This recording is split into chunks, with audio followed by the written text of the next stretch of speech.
Hi friends, welcome to Manjushree cooking. വളരെ ടേസ്റ്റിയും ഹെൽത്തിയുമായിട്ടുള്ള ഒരു ലഡുവാണ് നമ്മൾ ഇന്നിവിടെ തയ്യാറാക്കുന്നത്.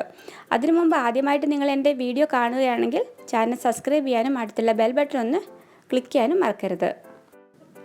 ആദ്യം തന്നെ നമുക്ക് 1/2 കപ്പ് റവയൊന്ന് ഫ്രൈ ചെയ്തെടുക്കണം. ഇപ്പോൾ ഞാൻ ഈ പാനിലേക്ക് റവ ഇട്ട് കൊടുത്തിട്ടുണ്ട്. അതിനുശേഷം ഒരു ചെറിയ തീയിൽ വെച്ചിട്ടാണ് ഞാനിതൊന്ന് ഫ്രൈ ചെയ്തെടുക്കുന്നത്.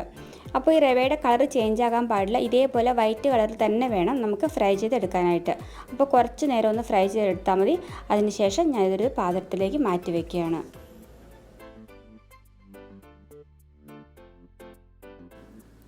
അതേ പാനിലേക്ക് തന്നെ ഞാനിപ്പോൾ 1 ടീസ്പൂൺ നെയ്യ് ഒഴിച്ചു കൊടുക്കുന്നുണ്ട്.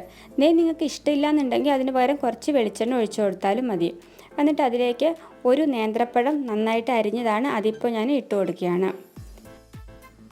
ഇനി ഇതിലേക്ക് 2 ടേബിൾ സ്പൂൺ പഞ്ചസാര ചേർത്ത് കൊടുക്കുന്നുണ്ട്. അപ്പോൾ പഞ്ചസാര നമ്മളുടെ ഇഷ്ടത്തിന് നമുക്ക് ചേർത്ത് കൊടുക്കാം. പഴത്തിൻ്റെ മധുരത്തിന് അനുസരിച്ചിട്ട് വേണം നമുക്ക് പഞ്ചസാര ചേർത്ത് കൊടുക്കാനായിട്ട്. ഇതേപോലെ നന്നായിട്ട് പഴുത്ത പഴമാണെന്നുണ്ടെങ്കിൽ 2 ടേബിൾ സ്പൂൺ പഞ്ചസാര തന്നെ മതിയാവും. എന്നിട്ട് നമുക്ക് നന്നായിട്ട് എല്ലാം കൂടി ഒന്ന് മിക്സ് ചെയ്ത് കൊടുക്കാം. പഞ്ചസാര നന്നായി മെൽറ്റായി പഴമായിട്ട് നന്നായി യോജിച്ചിട്ടുണ്ട്. അപ്പോൾ ഞാൻ ഇതിലേക്ക് 1/2 കപ്പ് തേങ്ങ ചേർത്ത് കൊടുക്കുകയാണ്. ഞാനിവിടെ ചേർത്തത് കൊപ്രയാണ്. കൊപ്ര ഒന്ന് നന്നായി ഗ്രേറ്റ് ചെയ്തെടുത്തിട്ട് ചേർത്തതാണ്. അതിന് പകരം നമുക്ക് ഫ്രഷ് തേങ്ങ ഉണ്ടെങ്കിൽ അത് നമുക്ക് ചേർത്ത് കൊടുക്കാം. 1/2 കപ്പ് തേങ്ങ ചേർത്ത് കൊടുത്തിട്ടുണ്ട്. അതിനുശേഷം ഒന്ന് മിക്സ് ചെയ്ത് കൊടുക്കുക. ഇനി ഇതിൻ്റെ കൂടേക്ക് 1/2 ടീസ്പൂൺ ഏലക്കപ്പൊടി കൂടി ഞാനിപ്പോൾ ചേർത്ത് കൊടുക്കുന്നുണ്ട്. എല്ലാം കൂടി നന്നായിട്ടൊന്ന് മിക്സ് ചെയ്തെടുക്കുക.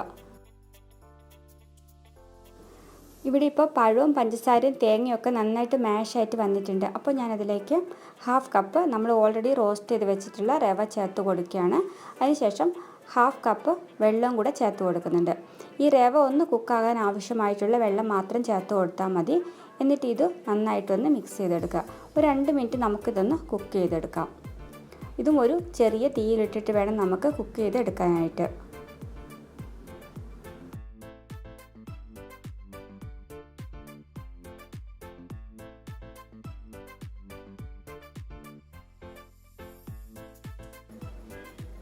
ഇപ്പോൾ നമ്മുടെ ലഡു മിക്സ് ഇവിടെ റെഡി ആയിട്ടുണ്ട്. ഇത് വളരെ ഈസി ആയിട്ട് ഇങ്ങനെ ഫോൾഡ് ചെയ്ത് നമുക്ക് എടുക്കാൻ പറ്റുന്നുണ്ട്. ബനാന ഒക്കെ നന്നായിട്ട് മാഷ് ആയിട്ടുണ്ട്, റവയൊക്കെ നന്നായിട്ട് വെന്തിട്ടുണ്ട്. അപ്പോൾ ഇനി വേറൊരു ബൗളിലേക്ക് നമുക്ക് മാറ്റാം.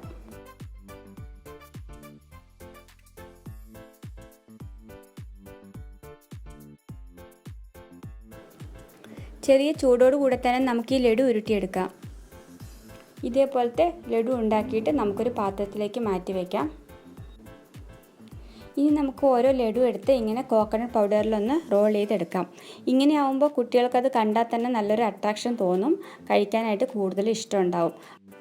നിങ്ങളെല്ലാവരും റെസിപ്പി വീട്ടിൽ ട്രൈ ചെയ്ത് നോക്കുക, നിങ്ങൾക്ക് തീർച്ചയായിട്ടും ഇഷ്ടമാവും. അടുത്ത ദിവസം വേറൊരു റെസിപ്പിയുമായിട്ട് വീണ്ടും കാണാം. അതുവരേക്കും ബൈ ബൈ.